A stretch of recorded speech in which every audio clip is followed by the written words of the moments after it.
adalaw mga magraot, adi nalot kita, mamamatro na lang kita, yan na nagabi. Balitaw kay yan na nagabi.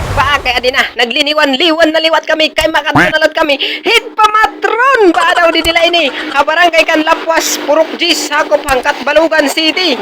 Kay adila, tipakadto na kita, itagiat balay. Daw kagin invita agad kita, bisang gadlasaw ka din ng mga pamamaraan, makakakaon nagyap kita ini. Daw. Oo, kay siring pamanhan tagi iyang balay.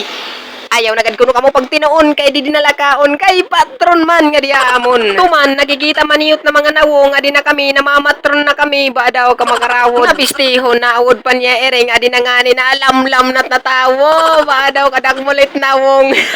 Pero ging tuod kulaan mga sagdonhan mga kadagkunahan nga pag patron ayaw kamuin kaawod kay patron iton. Kay katapos ko kumaon nagpahangin ako agi daw Ginoo. Santa Maria baga nakita ko kuan didi an street party ang karamihan ng mga tao nagindadayo. Kay nakita ko karadamo ng tao tapos nagpakaliwan na kay di laro mamahin karadamuhin maguhusay Ginoo.